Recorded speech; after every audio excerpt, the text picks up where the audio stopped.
일본 경제지의 대표주자라고 한다면 바로 니케이 지수를 직접 만들어 발표하는 니혼게이자이 신문, 즉 일본경제신문을 첫손에 꼽을 수 있을 겁니다.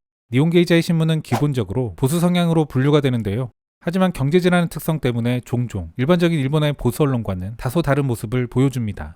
일례로 일본의 반도체 공격이 있을 때에는 일본 정부를 강하게 비판하는 모습을 보여주기도 했고, 지금도 꾸준히 그때의 조치를 비판하는 기사들이 나옵니다. 아무래도 경제를 다루는 신문이다 보니 이러한 경제적 이슈에 대해서는 좀 더 냉정하게 바라보는 모습이 나온다는 판단입니다. 그런데 이 니혼게이자이 신문에서 잊을만 하면 한 번씩 꾸준히 내보내는 게 한국 웹툰과 관련된 기사입니다. 몇 년 전에도 한번 소개드렸던 기억이 있는데요. 아무래도 일본에선 만화 산업이 대단히 중요한 산업이기에 웹툰의 세계 확장 흐름을 꾸준히 주시하는 것으로 보입니다. 오늘은 이러한 니혼게이자이 신문의 기사를 가져와 봤습니다. 그 제목은 한국 웹만화 세계 패권 다툼, 양강의 인수합병 경쟁.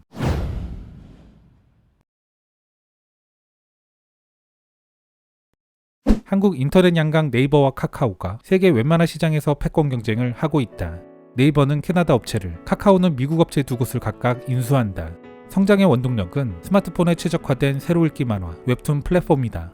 한국 세력은 음악이나 영화 등 엔터테인먼트 시장에서의 모멘텀이 눈에 띄지만 웹만화에서도 태풍의 눈이 되고 있다.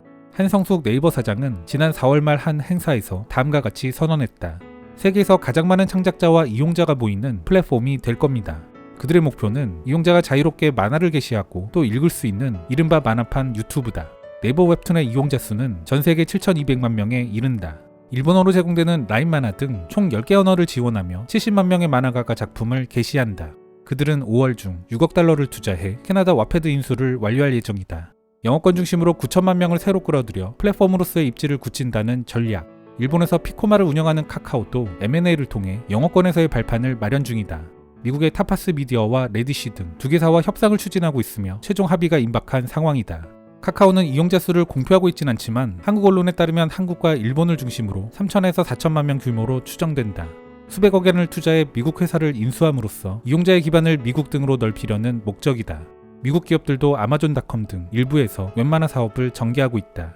그러나 아직까지 압도적인 점유율을 가진 서비스는 만들어내지는 못하고 있는 상황.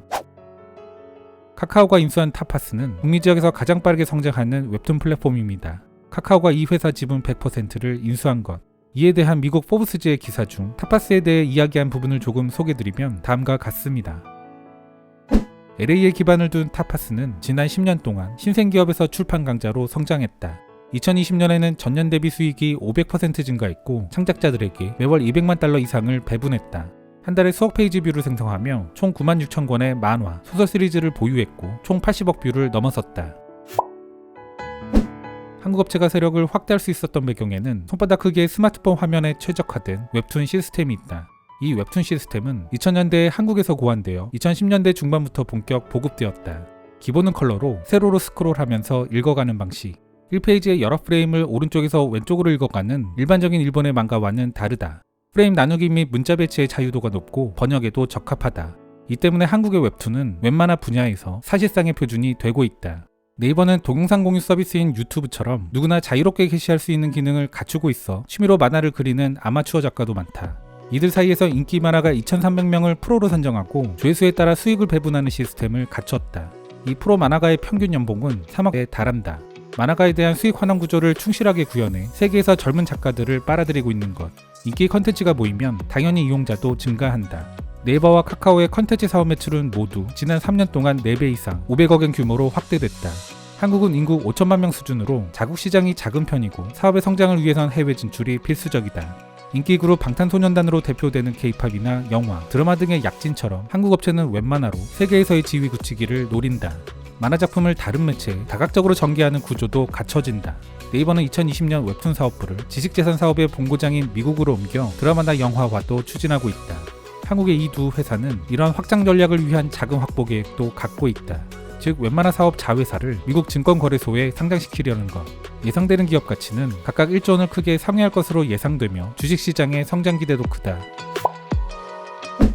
반면 컨텐츠를 풍부하게 가진 망가 강국 일본은 세계시장 개척에서 뒤처지고 있다.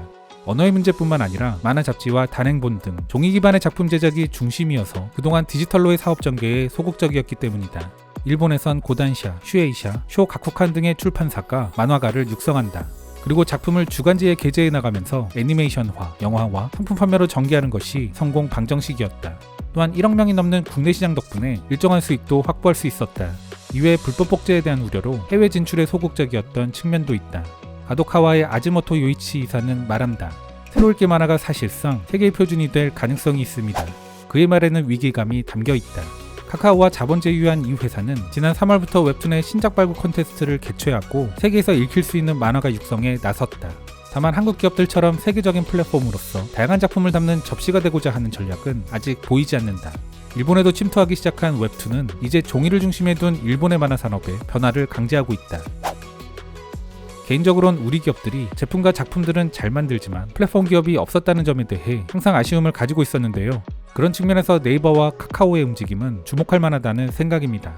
다만 국내 시장을 넘어 세계로 뻗어나가려는 만큼 아무쪼록 초기와 다르게 경직되어 버린 기업 문화, 가두리 형태의 폐쇄적 사업 전개, 여러 번 지적됐던 불공정한 관계사와의 계약 관계 등 이런 부분들도 조금씩이라도 함께 개선되어 갔으면 좋겠습니다.